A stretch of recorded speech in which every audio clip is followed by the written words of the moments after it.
Welcome to Ancient Relics Keeper, where lost truths, ancient mysteries, and forbidden history collide.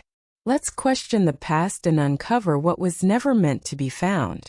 In 2009, a video from a sewer camera in North Carolina went viral. It showed a pulsating, alien-like mass clinging to the pipe walls. The footage sparked a mystery. What was this strange creature living right beneath our feet? Beneath the bustling streets of our modern cities lies a hidden and largely forgotten world, a vast, subterranean network of pipes, tunnels, and conduits that form the circulatory system of urban life. This is the sewer system, a marvel of modern engineering designed to carry away our waste silently and efficiently. It is a realm of darkness, a place we deliberately keep out of sight and out of mind.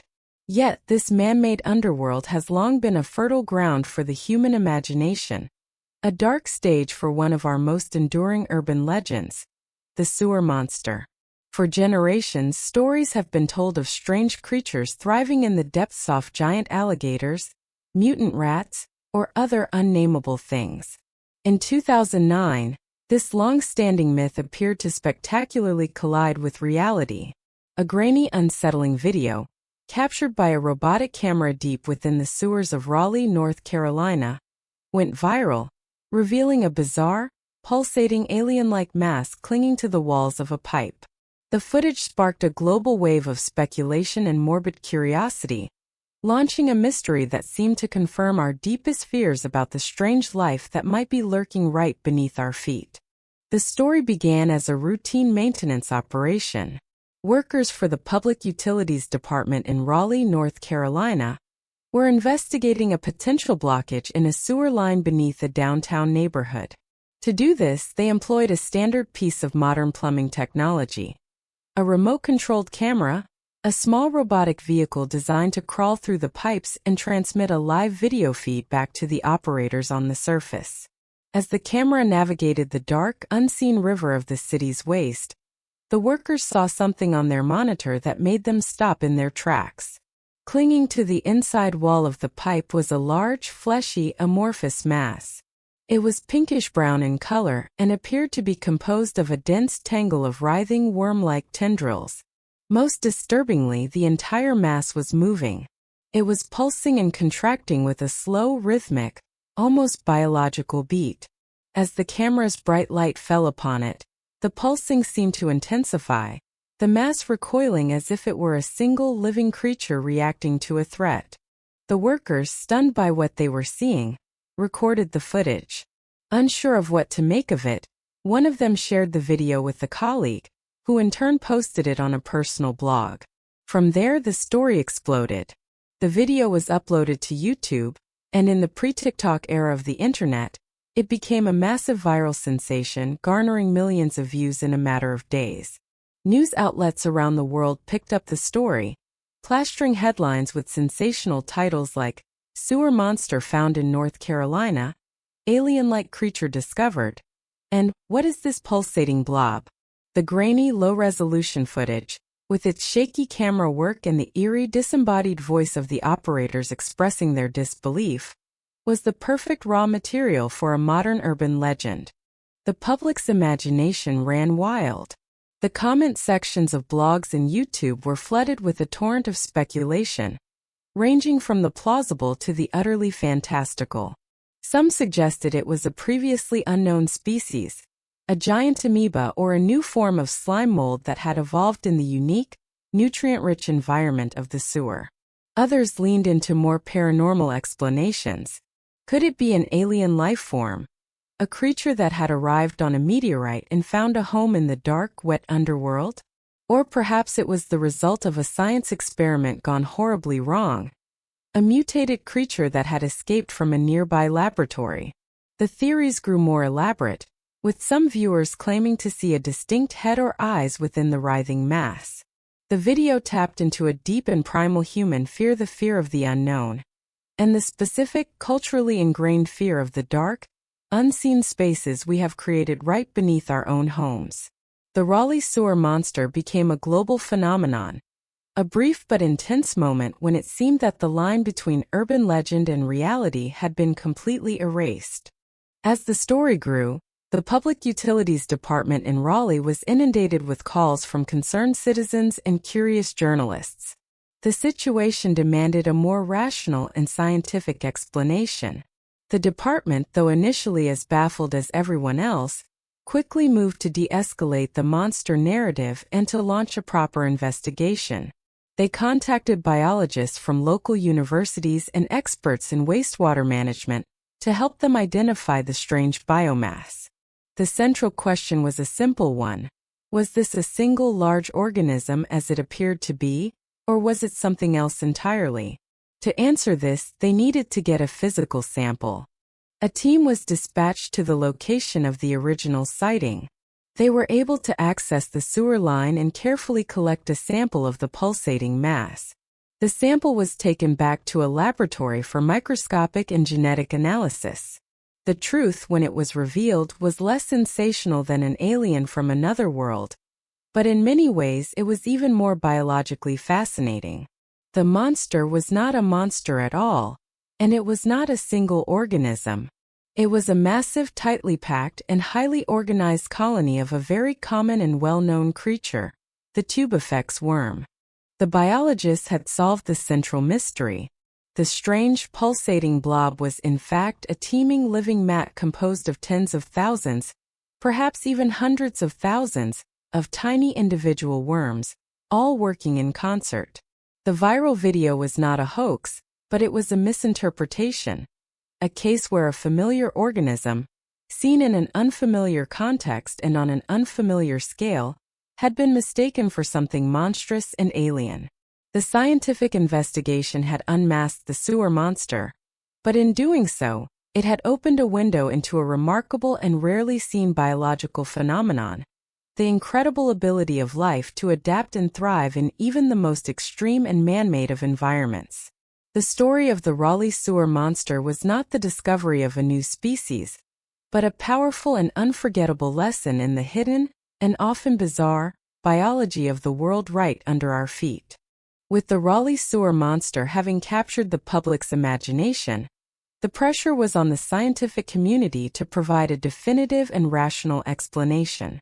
The wild speculation, while entertaining, needed to be replaced with factual analysis.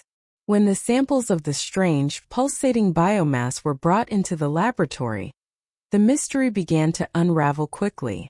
Under the microscope, what had appeared to the naked eye as a single writhing creature was revealed to be a complex and highly organized collective. The truth was not a tale of a singular, monstrous entity, but a far more fascinating story of a colonial organism, a massive superorganism built from thousands of tiny individuals, each one a master of survival in one of the most extreme and inhospitable environments on Earth. The scientific identification process was straightforward. The biologists examining the samples immediately recognized the individual components of the mass. The monster was a colony of aquatic oligochaete worms, a group of segmented worms that are closely related to the common terrestrial earthworm. The specific species was identified as tubifex tubifex, a creature well known to biologists and even to aquarists, who often use them as a high-protein food source for fish.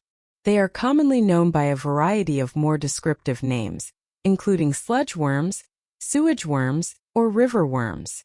Each individual worm is small and unassuming, typically just a few centimeters long and reddish in color, due to the presence of hemoglobin in their blood, an adaptation that helps them absorb oxygen in low-oxygen environments.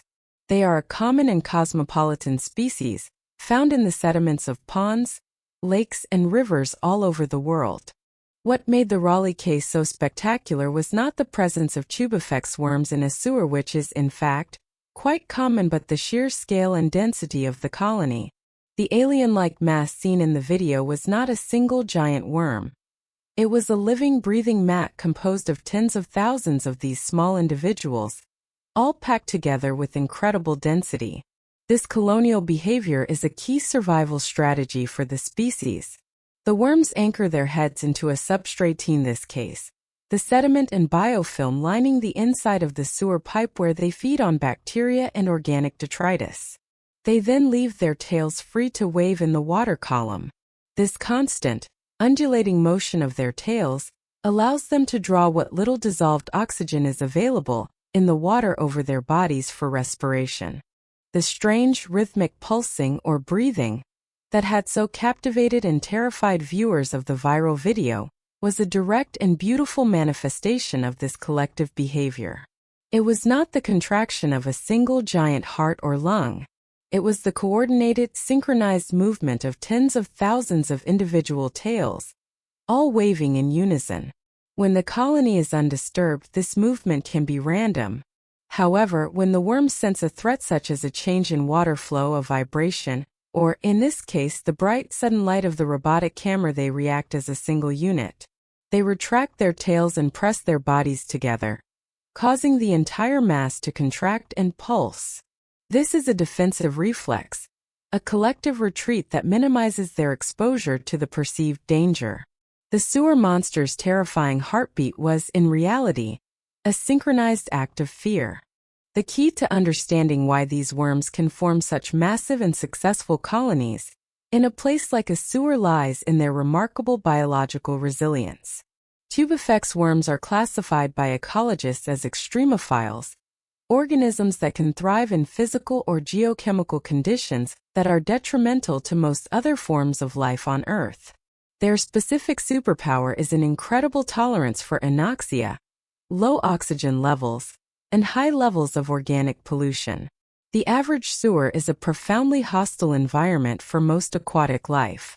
The constant decomposition of organic waste by bacteria consumes almost all of the available dissolved oxygen in the water, creating a hypoxic or anoxic state. This same process also releases high levels of pollutants like ammonia and hydrogen sulfide, which are toxic to most organisms. For Tubifex worms, however, this environment is not a death trap. It is a paradise.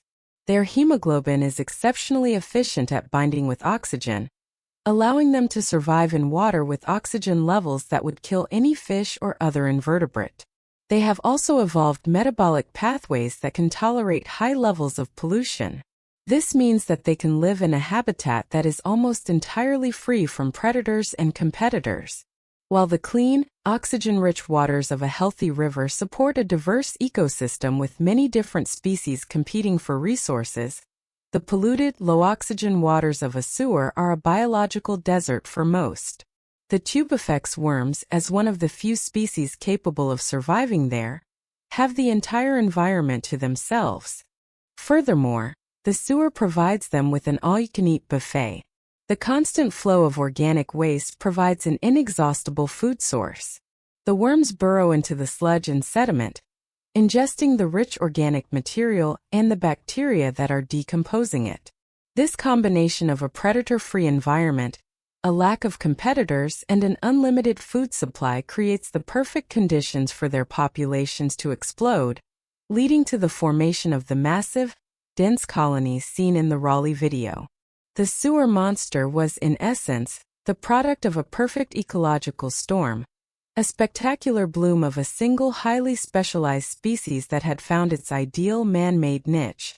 The biology of Tubifex worms is a testament to the remarkable adaptability of life. They are a classic example of an R-strategist species, a biological term for organisms that produce a large number of offspring and have a high capacity for population growth. Their reproductive cycle is rapid, allowing them to colonize new or disturbed habitats quickly. They are also hermaphrodites, with each individual possessing both male and female reproductive organs, which increases their reproductive efficiency. The solution to the mystery of the Raleigh sewer monster, therefore, was a purely biological one. It was not an alien, a mutant, or an unknown species. It was a well-known and well-studied organism, the humble sludge worm, demonstrating a remarkable and rarely seen aspect of its collective behavior on a massive scale. The story is a powerful illustration of how our perception can be shaped by context. A single Tubifex worm in a petri dish is an object of mild scientific interest. Tens of thousands of them, moving as a single pulsating entity in the dark, alien landscape of a sewer pipe become a monster. The investigation served to replace a frightening myth with an even more interesting scientific reality, revealing a creature that is not a monster to be feared, but a master of survival to be, in its own way, admired. It is a living testament to the powerful and often bizarre ways in which life can adapt and conquer even the most extreme and unnatural environments that we have created. The scientific demystification of the Raleigh sewer monster, revealing it to be a massive colony of tubifex worms, transformed a viral horror story into a fascinating lesson in biology. But the significance of this discovery extends far beyond the identification of a single strange-looking organism. The phenomenon of the giant worm blob serves as a powerful and visceral reminder of a profound and often overlooked ecological reality: the existence of a complex and thriving ecosystem that operates in the hidden world right beneath our cities. Our sewer systems, which we tend to think of as sterile concrete conduits, are, in fact, man-made rivers, artificial ecosystems that have been colonized by a unique and highly specialized community of organisms. The story of the tubifex worms is not just about the worms themselves. It is about what their presence tells us about this unseen urban ecosystem, and more broadly, about the incredible and relentless resilience of life.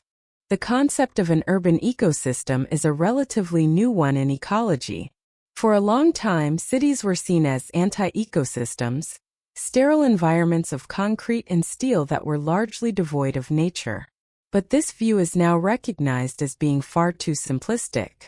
Our cities are, in fact, vibrant and unique habitats, with their own microclimates, food webs, and communities of organisms that have adapted to live alongside us.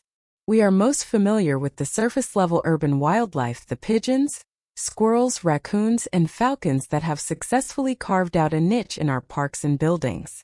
The sewer system is the foundational river of this underworld. It is a world of total darkness, constant flow, and a chemical composition that is radically different from any natural river. It is an environment that is defined by a massive and continuous influx of organic nutrients from human waste. This creates a unique food web. At the very bottom of this web are vast communities of bacteria and other microorganisms that specialize in breaking down this organic matter. These bacteria, in turn, provide the primary food source for a host of other creatures that have adapted to this dark, nutrient-rich world. The tubifex worms are one of the most successful and dominant of these primary consumers. Their ability to thrive in the low-oxygen, high-pollution environment of the sewer makes them a keystone species in this unique ecosystem. But the worms are not alone. The sewer ecosystem also supports other specialized invertebrates, such as certain species of fly larvae, nematodes, and rotifers. In some systems where stormwater runoff and wastewater are combined, a more complex community can develop, including creatures like isopods related to pill bugs, amphipods, small, shrimp-like crustaceans, and even, in some cases, eels and certain species of hardy fish that can tolerate the poor water quality. This is a complete, functioning ecosystem, with its own producers, bacteria, primary consumers, tubifex worms, and even a few predators, all operating in a world of total darkness, completely dependent on the constant rain of nutrients from the human city above. The sewer monster was not an intruder in this world. It was one of its most successful and spectacular inhabitants. The presence and abundance of these organisms, particularly the tubifex worms, have a direct and practical significance for environmental science. Because these worms are such masters of surviving in polluted conditions, their presence can be used as a powerful bioindicator of water quality. In a healthy, clean, well-oxygenated river, you will find a high degree of biodiversity, with many different species of sensitive insects like mayflies and stoneflies, as well as fish and other vertebrates. In such an environment, tubifex worms might be present, but their numbers will be kept in check by predators and competitors. However, as a river becomes more polluted with organic waste, such as raw sewage or agricultural runoff, the dissolved oxygen levels plummet. The sensitive species die off, unable to tolerate the conditions. This is where the tubifex worms thrive. With their competitors and predators gone, and with an unlimited food supply, their populations explode. Therefore, when environmental scientists are assessing the health of a river or a stream, the presence of a massive, dense mat of tubifex worms is a clear and unambiguous red flag. It is a natural signpost that indicates severe organic pollution and anoxic conditions. The worms themselves are not the problem. They are a symptom of a much larger environmental problem. Their abundance is a direct measure of the degree to which a natural waterway has been transformed into an environment that resembles a sewer. The spectacular colony found in Raleigh, while located within a managed sewer system, is a powerful visual representation of the kind of biological community that takes over when a natural ecosystem is overwhelmed by pollution. Ultimately, the story of the sewer monster is a profound testament to the incredible adaptability and resilience of life. It is a story that plays out on a smaller scale all around us, a constant demonstration of nature's ability to colonize and exploit every available niche, even the ones that we have created and consider to be the most unnatural and hostile. Life has an incredible capacity to find a way. It can thrive in the boiling acidic water of hot springs, in the crushing pressure of the deep-sea trenches, in the frozen deserts of Antarctica, and, as the Raleigh case so vividly demonstrated, in the dark, polluted, and forgotten rivers beneath our own city streets. The tubifex worms of the sewer are a perfect example of evolution in action. They are not some primordial creature that has been hiding unchanged for millions of years. They are a modern, successful species that has taken advantage of a brand new, man-made habitat that has only existed for the past few centuries. They demonstrate that the process of adaptation is ongoing and relentless. As we alter the planet, we create new environmental pressures and new ecological opportunities, and life, in its endless creativity, will always find ways to respond. The sewer monster was not a creature from a horror film. It was a product of natural selection, a living embodiment of the principle of the survival of the fittest in the strange and challenging new world of the urban sewer. The story, which began with fear and sensationalism, thus ends with a sense of scientific wonder and a deeper appreciation for the tenacity of life. It reminds us that the world is far more complex and interesting than we often assume. It encourages us to look beyond our initial reactions of revulsion and to see the remarkable biology at play. The pulsating blob in the sewer was not an alien invader to be destroyed, but a highly successful, if unconventional, form of life that offers us valuable insights into the workings of our urban ecosystems and the incredible resilience of nature itself. It is a powerful reminder that even in the most unlikely of places, in the dark spaces we have built and forgotten, a complex and resilient web of life not only exists, but thrives in spectacular and unexpected forms.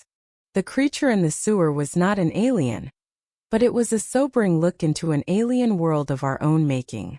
It is a reminder that a complex and resilient web of life exists in the dark spaces we've built. Thanks for exploring with Ancient Relics Keeper. Stay curious, question everything, and remember the truth is often buried deeper than we think.